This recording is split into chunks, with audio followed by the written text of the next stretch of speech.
16년 만에 이뤄낸 경기도 정권 교체인데 그만큼 이제 민선 7기 경기도정에도 큰 변화가 예상된다. 이런 지역정가의 관측이 있잖아요. 네, 그렇습니다. 그래서 당선자 이재명의 이 앞으로 행보에 관심이 모아지고 있는 그런 이유기도 한데 민선 7기 경기도 출범을 준비할 인수위원회가 공식 출범했지요? 네, 그렇습니다. 지난 18일 현판식을 갖고 공식 출범했는데요. 예. 그러니까 이재명 당선자의 인수위원회 이름이 새로운 경기위원회입니다. 예. 그러니까 16년 만에 보수 진영으로부터 쟁취한 쾌거, 과거와는 다른 경기도를 구상하고 있다는 점을 인수위 이름에서 엿볼 수 있을 것 같습니다. 이재명 당선자의 말을 들어보시죠.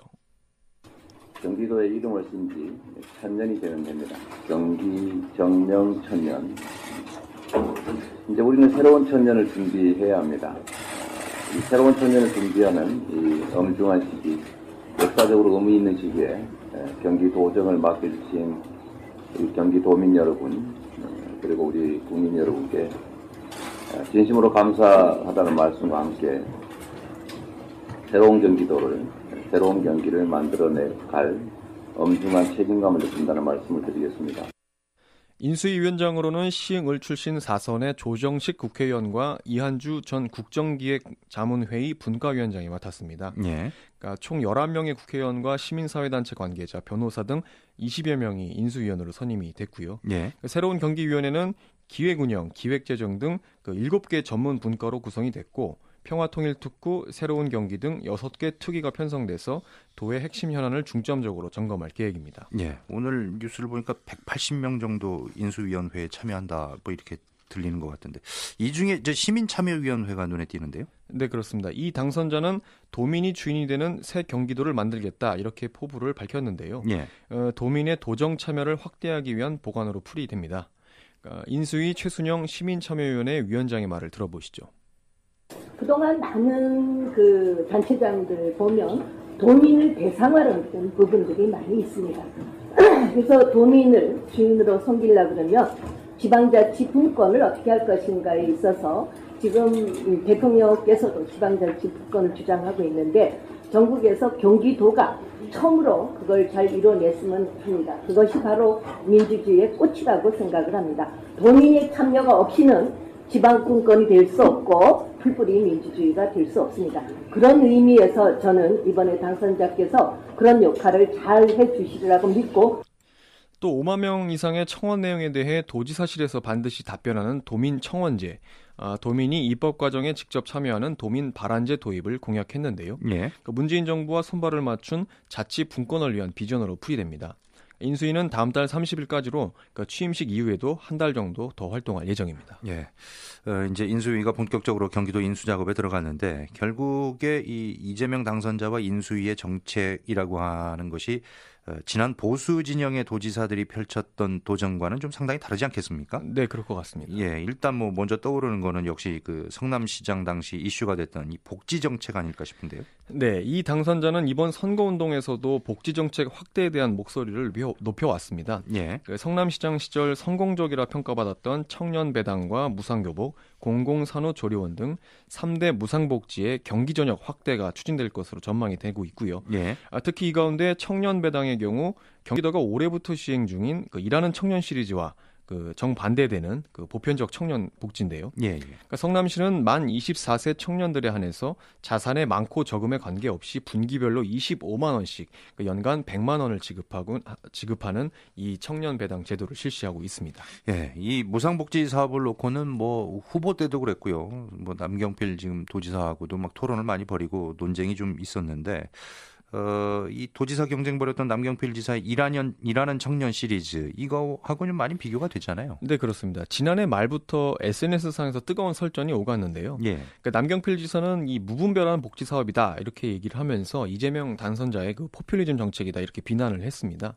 그러니까 무작정 나눠주는 것은 근본적인 대책이 될 수 없다. 그러니까 막대한 예산이 소요되는 터무니없는 정책이다.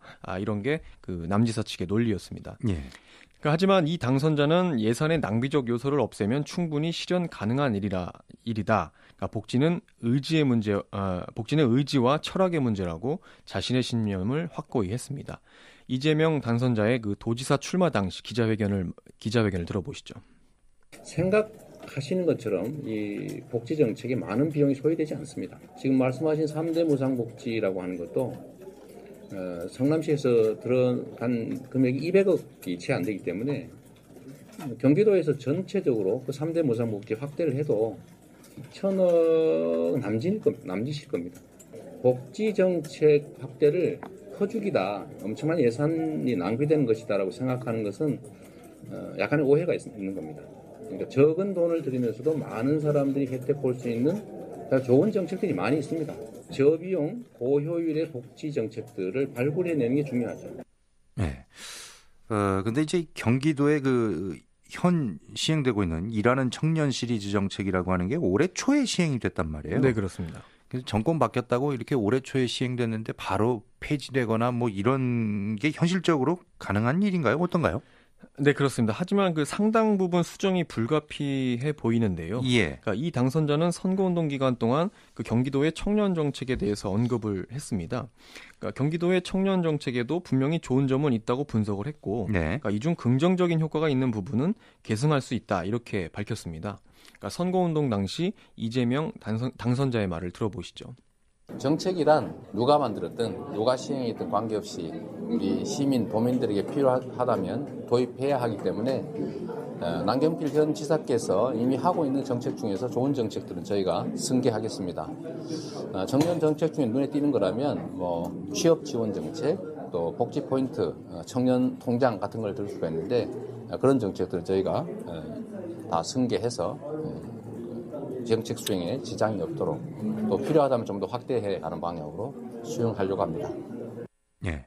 일단 뭐 취업 지원 정책이나 복지 포인트, 청년 통장 같은 거는 승계를 하겠다.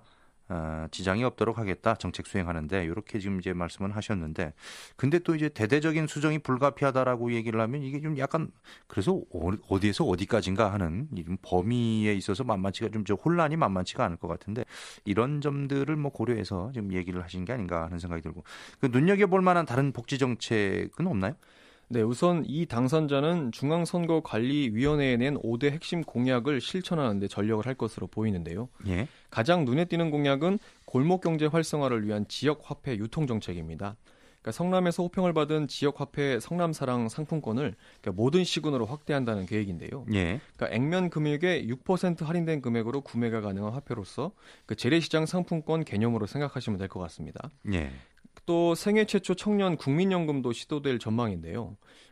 만 18세가 되는 도민이라면 누구나 국민연금에 가입되도록 첫 보험료를 도가 대신 납부하겠다는 구상입니다. 예. 그러니까 이 제도가 시행된다면 전국 첫 사례가 될 것 같습니다.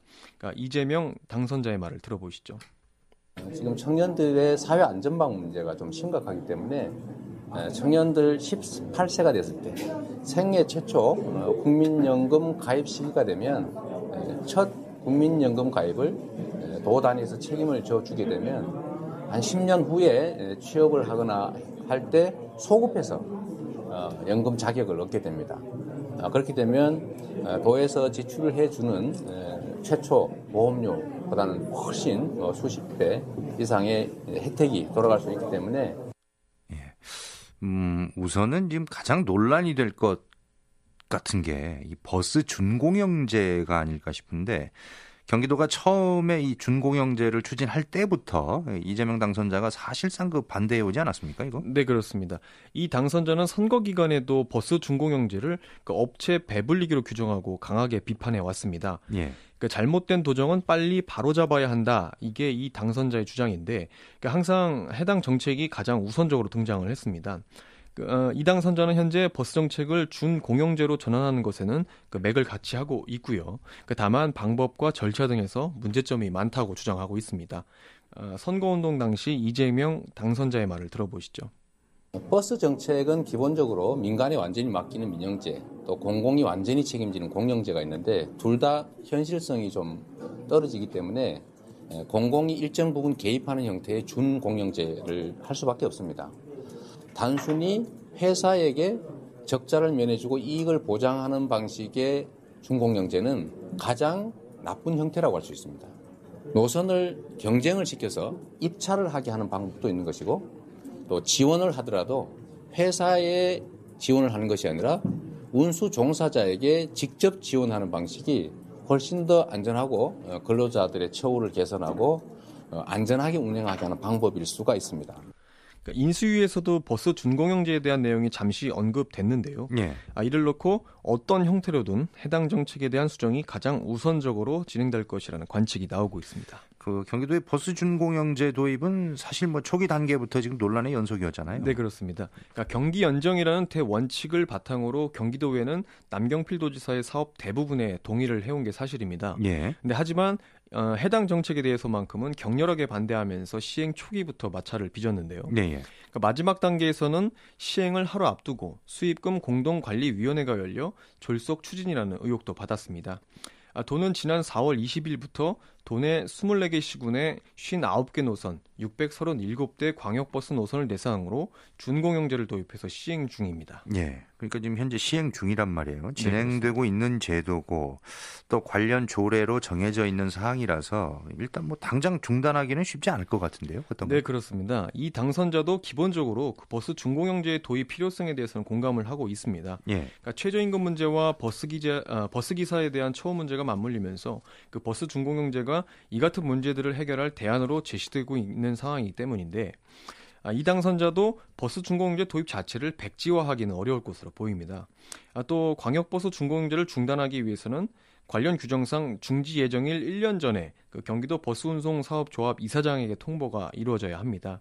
중지일로부터 2년 이내에 재정지원금 정산을 완료해야 하는 등 조건도 까다롭습니다. 예. 지금 최근 논란이 또 불거진 게 있습니다. 공항버스 한정면허의 시외버스 전환에 대해서도 이 당선자가 이제 줄곧 비판을 해왔었는데 지금 이제 영통 쪽에 이런 데 나가보면 관광버스가 대기하고 있단 말이에요. 리무진 버스가 다니고 있죠. 예. 대신해가지고 이제 관광버스가 이렇게 있는데 이 부분도 함께 도마 위에 오르지 않을까요? 네, 경기도는 지난 3일 공항버스 한정면허를 그러니까 시외버스 전환을 해서 첫 시행을 했습니다. 예. 그러니까 운행 첫날에 그 수원과 안양, 군포 등 일부 지역에서 상당한 혼란이 일어서 그 실효성과 취지 등에 대해 그 논란이 가중이 됐는데, 예. 그러니까 6월 2일로 한정면허 기간이 종료되면서 공개 모집을 통해 시외버스 사업자를 선정한 건데요. 예. 그러니까 공항 이용객 증가와 운행 여건 개선 등으로 그 노선버스 운행이 어려운 경우에 발급하는 한정면허 유지가 그 사유가 사라졌다는 게 그 경기도의 이유였습니다. 그러니까 경기도 얘기로는 한정면허 유지가 오히려 특혜다 뭐 이런 거 아닙니까? 네, 그렇습니다. 예. 그러니까 이재명 당선자는 그 줄곧 그 황금알을 낳는 영생 흑자 기업 만들기 이렇게 강하게 비판을 했는데요. 예. 그러니까 버스 준공영제나 공항버스의 시외면허 전환 정책에 대해서 그러니까 버스 회사에 대한 지원이 아닌 버스 기사에게 직접 지원되는 방식으로 운영돼야 한다 이런 입장입니다. 그러니까 인수위도 이런 관점에서 정책에 대한 심도 있는 논의가 있을 것으로 전망이 됩니다. 네, 하지만 그 해당 실국에서 법적으로 문제가 될 수 있다고 난색을 펴고 있는 상황이고 광역버스 업체들이 어떻게 받아들일지도 미수지인 상태라 상당한 진통이 예상이 됩니다. 예, 교통정책은 그렇고요. 이제 주거정책의 변화도 예상이 되는데 어떻습니까? 네, 남경필 도지사가 역점 사업으로 추진했던 따벅하우스가 있는데 예. 이 대상도 좀 수정이 불가피해 보입니다. 국토교통부의 행복주택을 경기도형으로 전환한 건데요. 예. 그러니까 임대료 이자 지원과 신혼부부, 사회초년생 등 사회적 약자를 위한 주택을 만들겠다는 따복하우스는 아직 필요 재원도 다 마련하지 못한 상태입니다. 예. 그러니까 기존 행복주택으로 진행할 경우 별도의 도비가 필요하지 않지만 그 따복하우스의 경우 보육에 필요한 별도 공간이 추가되기 때문에 예. 그 도가 1,900억 정도를 추가로 조달해야 되는 상황입니다. 네. 그러니까 하지만 따벅하우스 사업을 시행하는 경기도시공사에 현물 출자할 1,500억 원 규모의 공유재산 부지가 도 내부 검토에 발목 잡혀 있는 상황이기 때문에 예. 그러니까 민선 7기 이후 사업의 전립 여부는 미지수로 남습니다. 예. 그리고 이 남지사의 또 다른 트레이드 마크였는데요. 경기 연정이라고 하는 거. 근데 이제 이 당선자가 취임을 하게 되면은 사실 뭐 여소야대에서 있어왔던 연정이기 때문에 지금은 이 연정이라고 하는 게 거의 소멸할 가능성이 큰 거 아닙니까? 네, 그렇습니다. 그러니까 지난 2014년 제9대 경기도의 출범 당시 정치적 지형도는 여소 여소야대였습니다. 예, 예. 그러니까 이를 극복하기 위해서 남지사가 내세운 묘수가 그 경기 연정이었는데요. 예, 예. 지금은 아시다시피 상황이 완전히 달라졌습니다. 예, 민선 6기 남경필 지사가 취임할 당시에는 더불어민주당 도의원들이 이제 훨씬 많은 상황이어가지고 뭐 원활한 정치적 소통과 정책 추진 등을 위해서 이제 필요했던 것인데 연정이라고 하는 것이. 그런데 이번 선거 결과를 봐서는 뭐 아시겠습니다만은 민주당이 전국적으로 또 압승을 거뒀고 경기도 의회도 95% 이상이 지금 더불어민주당 소속이란 말이죠. 굳이 이제 그래서 필요가 없다. 예, 이런 얘기인 거죠? 네, 그렇습니다. 예. 그러니까 이번 지방선거 결과 도내 지역구 경기도 의원 129석 가운데 128석을 민주당이 차지했습니다. 그러니까 자유한국당은 여주 2선거구에서 김규창 의원이 당선되면서 가까스로 영패를 면한 상태인데요. 예. 그러니까 비례대표 13석은 민주당 7석, 한국당 3석, 그러니까 정의당 2석, 바른미래당 1석 등으로 배분됐습니다. 그러니까 이에 따라서 전체 142석의 정당별 의석수는 민주당 135석, 한국당 4석, 정의당 2석, 바른미래당 1석 등으로 확정됐습니다. 예. 그러다 보니까 뭐 당연히 연정을 지속할 이유가 없어지게 된 거고요. 네, 그렇습니다. 예. 그러니까 이재명 당선자는 지난 19일 도의회 대회의실에서 열린 제10대 경기도의회 민주당 당선자 총회에 참석을 했습니다.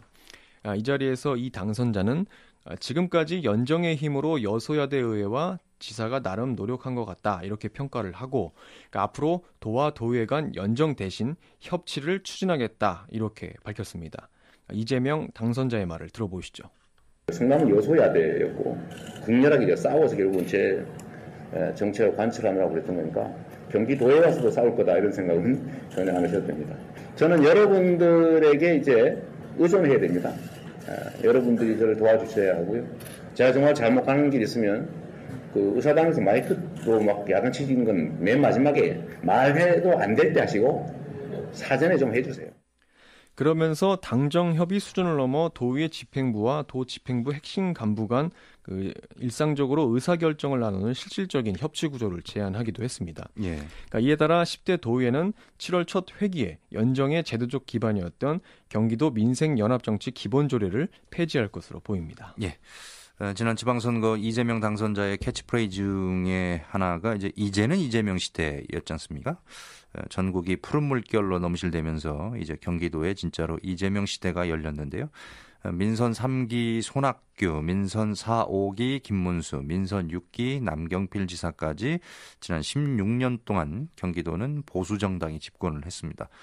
이재명 당선자를 통해서 진보정당이 이제 탈환을 하면서 경기도정에도 지금 지각 변동이 예고되고 있는데 도민의 삶 전반에 어떤 상당한 변화가 예상된다는 말씀을 오늘 좀 드렸습니다. 이재명 당선자는 인수위 첫 번째 회의에서요. 도민이 주인되는 새 경기도 이것을 천명했습니다.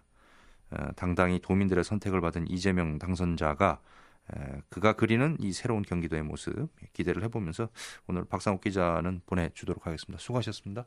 수고하셨습니다.